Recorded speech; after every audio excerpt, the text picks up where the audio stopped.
दोस्तों नमस्कार। दोस्तों, इस देश में डिग्रीधारी बेरोजगारों की तादाद इतनी ज्यादा हो चली है कि यूरोप के कई देश उसमें समा जाएं। और जिन छात्रों में इस बात को लेकर गुस्सा है कि उन्होंने तो फॉर्म भर दिया है लेकिन परीक्षा क्यों नहीं हो रही है, कुछ छात्रों में इस बात को लेकर गुस्सा है कि परीक्षा हो गई, रिजल्ट नहीं निकल रहा है, कुछ में इस बात को लेकर गुस्सा है कि रिजल्ट भी आ गया लेकिन उनके हाथ में अभी तक नियुक्ति पत्र नहीं आया है। तो हमें लगता है कि आज आपको इस देश का सच जानना चाहिए। एक ऐसा सच है ये जिसके बाद शायद आपके भीतर का गुस्सा इंतजार नहीं करेगा, क्योंकि नौकरी दे पाने की स्थिति में ना केंद्र सरकार है ना ही राज्य सरकार है।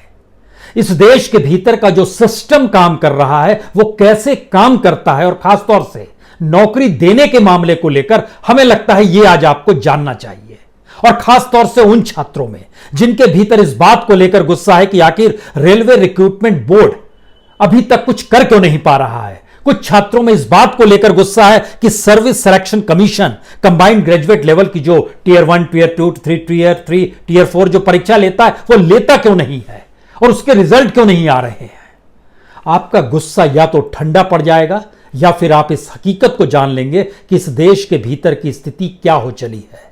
क्योंकि एक सच तो यह जान लीजिए कि इस देश में जो मौजूदा वक्त में इकोनॉमिक सिचुएशन है उसमें जो भी कोर सेक्टर इस देश के भीतर का है उसको सिर्फ इससे मत जोड़िए कि वह दरअसल नेगेटिव में चला गया।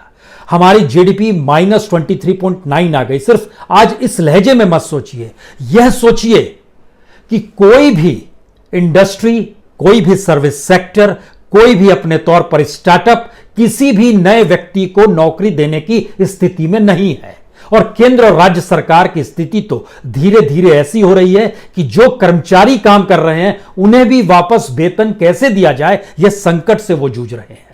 पेंशन भी किस रूप में दिया जाएगा यह भी एक संकट है, क्योंकि इतनी बड़ी तादाद में इस देश के भीतर में जो भी रोजगार अभी तक उपलब्ध है उनको भी देने के लिए जब पैसा नहीं है तो वह एक भी भर्ती कैसे कर पाएंगे। और जो लगातार अलग अलग फॉर्म निकलते हैं, नियुक्तियों के लिए आप फॉर्म भरते हैं, उनकी स्थिति क्या है और किस रूप में सरकारें काम करती है। आज इस सच को जरा ध्यान से सुन लीजिए, क्योंकि इसके बाद हमें लगता है कि आपके भीतर के सारे सवाल खत्म हो चलेंगे और जिसका रोना आप लगातार रोते रहते हैं।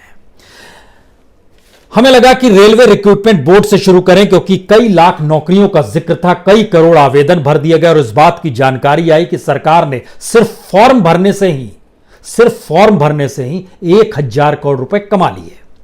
सरकार ने कमा लिए, जिसे कि कमाने के लिए बच्चों को नौकरी पर रखना था। खेल उल्टा हो गया है। तो क्या यह फ्रॉड सिस्टम है?